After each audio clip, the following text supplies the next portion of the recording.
Lá, isto começa logo em risa. Isto é logo em risa. Está aqui uma brincadeira séria. Vamos A todos. gente a falar de morte e tu a rir. O Vanderding. Isto é o estado a que chegou a rádio. Por acaso é uma coisa muito comum em funerais e cerimónias. Risota. Risota. É ótimo. É um momento, há um momento de ótimo. risota. Sim. E há uma figura que desperta a risota. Pois há, e é entre bonito quando, os pares. quando os familiares começam a rir Claro. de nervos. Sim, sim. Acho bonito. Vamos... É o que vamos fazer hoje. Ai, meu Deus! Vamos lá rir deste humor. Uma pessoa que eu acho que gostamos todos muito deste homem. Neste dia, estávamos em 1778 e morria em Uppsala. E o Uppsala. Uppsala. Aos 70 anos, tão cedo. Tão cedo, pá. Falamos do botânico e zoólogo sueco Carolus Linnaeus. Vamos chamar-lhe Carlos Linneu, ou Linneu, como tratamos em Portugal. Esta gente, desta altura, traduzíamos os nomes todos para todo lado. E bem. E bem, ele também ele usava Linné, mais à francesa. O Carlos Linneu, nasceu em 1707, também lá na Suécia. Agora já ficam também a saber onde é que é Uppsala, se não souber. Um dos meus livros preferidos. O Gato de Uppsala. O Carlos, é? Sim. Giro. É uma cidade universitária. Quer dizer, é a segunda ou terceira cidade da... É Coimbra lá da zona. Sim, é verdade. Mas tem uma faculdade, uma universidade muito conhecida, que é precisamente a Universidade de Uppsala. Faz sentido. E é precisamente ter nascido na Suécia que vai fazer dele sueco. Só lhe faltava, portanto, ser botânico e zoólogo, e já vamos ver como é que ele conseguiu isso. Ser sueco conseguiu com o simples facto de lá nascer. De lá ter nascido. Portanto, sem mérito absolutamente Sim. nenhum. Ser botânico e zoólogo Já foi tem trabalho algo. próprio. Sim. Já teve que se esforçar uma coisa. O pai era pastor da igreja. Se calhar, no tempos livres, também apacentava o seu rebanho, mas era pastor da igreja. E era também jardineiro amador, mas mesmo à séria, tipo, adorava plantas. É como tu, com os teus... Não sei se por acaso na altura não era muito bonsais. Sim. Era mais amador, Benfica. no sentido de apaixonado, dedicado à Amador, causa. sim, amava sim, aquilo. sim. E passou essa paixão naturalmente ao filho. Contam-nos as biografias que sempre que ele estava triste, os pais traziam uma planta e ele ficava logo contente. Oh, meu É verdade. Deus. Agora, o que as biografias provavelmente não contam é que ele secava a planta, umas luzes que ele lá tinha, sim. ia fumar, cortava toda, Martalha, pica. pica, um bocadinho de tabaco também para não Claro, fazer para mal. não ser puro. E assim ficava mais contente. Bem, nós não sabemos, também eram outros tempos, não é? Os pais, sobretudo também, queriam que ele fosse padre. Padre, imagina tu. Pá, há pessoas que não têm nada na Antes cabeça. botânico, realmente. Antes Agora botânico, pensando bem. exatamente. Mas o interesse era de facto a botânica e lá vai ele. A curiosidade pela botânica corria muito na família e já vinha de trás, com resultados um bocadinho diferentes do nosso morto. Consta que a avó do Linneu foi queimada por ser bruxa, que era assim que não tomem esta informação por certa, porque encontrei em alguns sítios, noutros sítios não vem assim nada, não encontrei naquelas fontes mais sérias, mas pode ser que não. Se não foi a avó dele, podia ter sido a bisavó. E às vezes leva-nos a pensar como, sobretudo as mulheres, não é? Porque isto às vezes tinha muito a ver com o interesse de botânica, não é? Sim. Com as ervas que faziam para isto, faziam para aquilo, e que tantas delas, por causa disso, eram acusadas de bruxaria, e assim se tratava a curiosidade científica das mulheres horror. nesta altura. É triste, não é? Agora, a curiosidade pela botânica lá segue no net, não é? E durante alguns anos, ainda estudante, ele correu toda a Suécia para registar os recursos naturais. Ele interessava-se primariamente por plantas, mas também por animais e até minerais. E os minerais nem ligavam nenhuma, que as plantas ainda Também, quer se dizer, eles regassem ainda crescem. troncos, Um cão, árvores, se fazes uma pedras. festa, ainda se Oh, senta. meu Deus. Agora, uma pedra, tu podes estar ali 10 horas a falar com e um ele. homem que ama uma pedra, nós sabemos. Tal e qual. Tal e qual. Um homem que anda uma pedra, todos os fins de semana lá vai. Sal. Agora, claro, ele muda-se depois para a Holanda, e colecionou muitas plantas também nesta altura, muda-se para a Holanda, onde se vai formar como médico, já não contente de ser botânico, vai-se formar como médico. Era para responder àquela dúvida, mas o que é que fazes O que mesmo? é que faz? Sim, porque Sou ele dizia assim, botânico. sou botânico, e as pessoas, mas isso sim, é, sim, mas e qual é o teu trabalho, trabalho? Acontece-nos o mesmo com a Isto rádio. é rádio, exatamente. Então lá ele era médico. Ele continuou as suas viagens, viajou muito pela Alemanha, a França, a Inglaterra e ao mesmo tempo era também administrador dos jardins e jardim zoológico de um rico banqueiro holandês, portanto, muito sempre dentro daquele meio. E começa a publicar os seus muitos trabalhos científicos, como foi o caso do seu Systema Naturae, em 1735, mas já lá iremos. De volta à Suíça, ele trabalhou como médico, foi um médico respeitadíssimo, chegou a ser médico da família real, e tu sabes que a família real nessas coisas não é de ir à caixa. É o melhor dos melhores. Sim, só o melhor dos melhores. Sim, sim, Tens sim. aqueles médicos que dizem assim: senhora, faz favor, vou-lhe medir a tensão. A rainha da Suécia era mulher para puxar a mão Claro. atrás. Estás a falar com quem? Ó? E pronto, e assim. E lá continua também a carreira como cientista, para além de médico. Era botânico, no caso, e como professor. Foi muito original também como professor, porque era muito engraçado. Isto foram há séculos, não é? Ele era muito cativante a maneira como ele falava daquilo e conseguiu motivar os seus alunos a irem... Ou seja, em vez de estar a dizer isto é uma planta, as plantas comem água. As plantas Comem água. Confirmas tu que adoro Sim, plantas? mas eu percebo o que é que estás a dizer. Então De ele forma dizia apaixonante, assim, criava sim. Ele dizia assim: discípulos entre vamos lá para eles, fora, sim. vamos lá para fora. E a verdade é que ele motivou muitos dos seus alunos a acompanhá-lo nos seus estudos, nas suas viagens, e muitos destes tipos acabaram por ser eles próprios também botânicos importantes e com contribuições importantes. Claro, Uau. é verdade. Chamava-lhe eles os seus apóstolos. Ele era pouco modesto, é mesmo verdade. Ele escreveu 4 biografias de si próprio. Não era uma coisa completamente Descabida. inovadora, sim. Escrever biografias. 4 era um bocadinho mais. Já. E deixa sempre palavras muito elogiosas a si e ao seu trabalho. Mas também não é para menos, é verdade. Também a pessoa que não gosta de si, isto também não estamos aqui para modéstias. Claro. Nem senão ele ninguém- mereceria este lugar nesta rubrica. É verdade.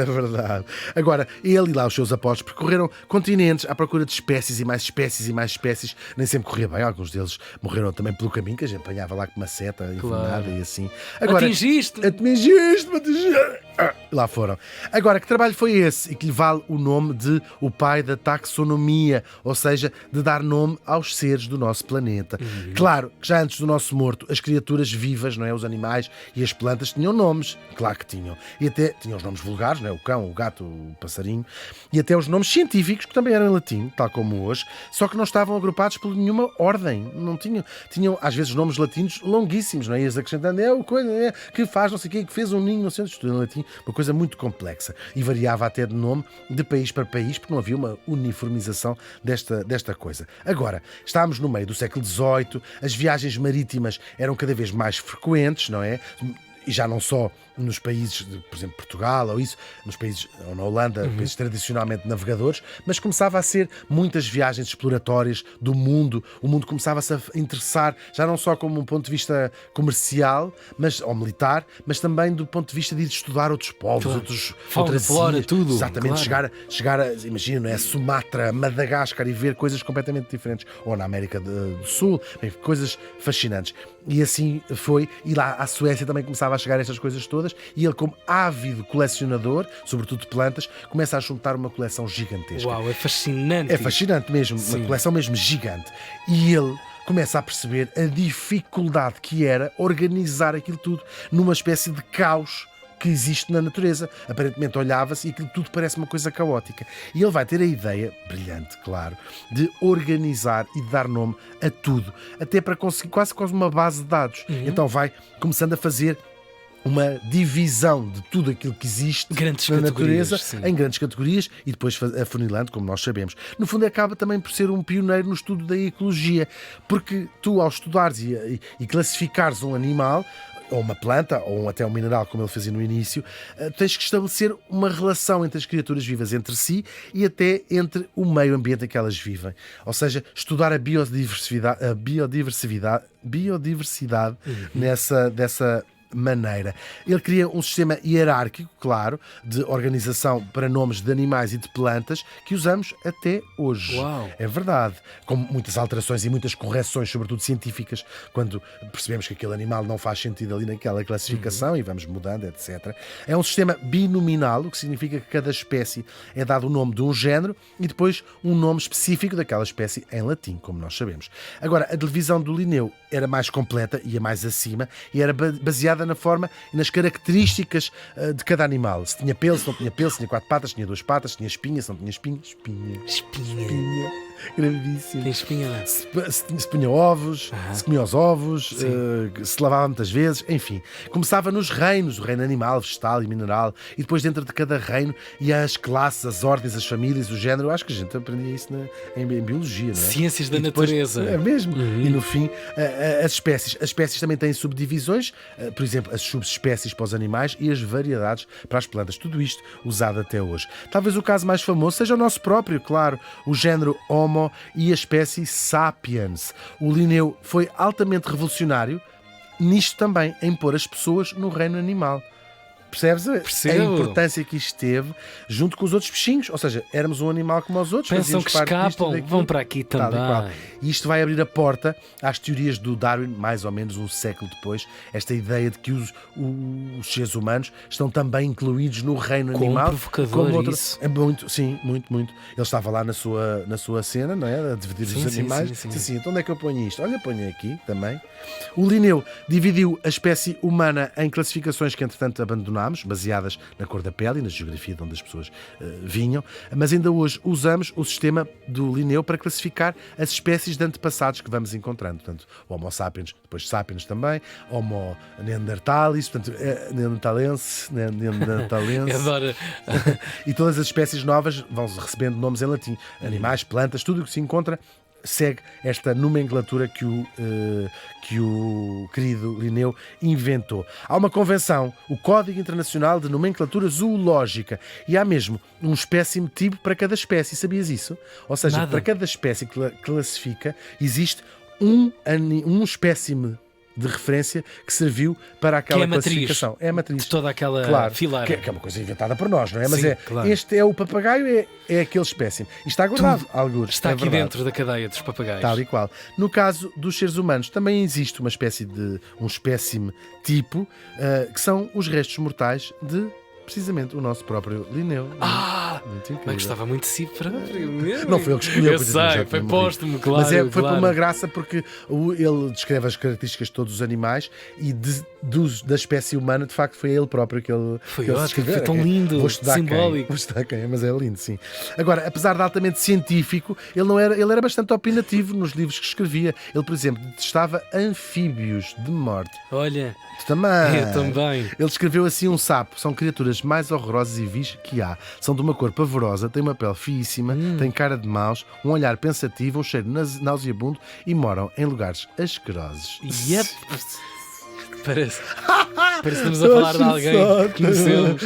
E criava exatamente imensas analogias, algumas delas com graça. Por exemplo, falava no exército dos animais, não é? Dizia, os mamíferos são a infantaria com fardas de pelo, os pássaros são a cavalaria toda engalanada e os anfíbios, claro, dizia que era a tropa macaca, sem roupa, nem nada. É a linha da frente, para limpar o sebo. Para ir lá à frente. Também se vingava das pessoas. Quem o irritava ganhava o nome de uma espécie que ele não gostava. Por exemplo, as ervas daninhas.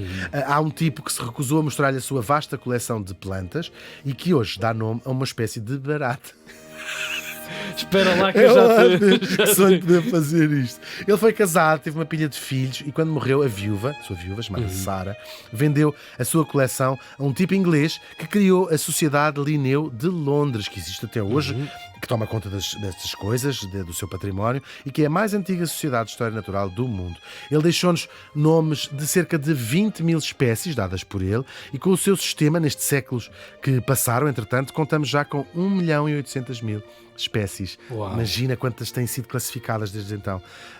São acrescentadas novas espécies, 13.000 novas espécies todos os anos. E ainda assim, são apenas uma parte das que se calcula que possam ser entre 3 e 100 milhões que existem no nosso planeta, de muitos tamanhos, obviamente, diferentes, não é? Claro que estas classificações são uma construção humana, não é? Mas são cada vez menos baseadas nas características comuns, lá o ter pelo ou não ter pelo, e mais nas ligações que as novas tecnologias permitem estabelecer, como o ADN, por exemplo. Agora, não esqueçamos que todas as espécies têm um antepassado comum e é isso que este desenho do Linneu também nos aponta esse caminho. Nós podemos dizer que com quase toda a certeza de que todas as outras espécies não se importam grande coisa com a classificação e o nome que nós lhe damos em latim. Parece-me. Fala para aí, não é? Claro, escreve para aí. Claro. A única que se importa com isso tem também um nome dado por este homem que era tudo menos vulgar. Perceberam? Vulgar. Percebi. Linneu, muito giro. Morreu faz hoje 246 anos. Bravo!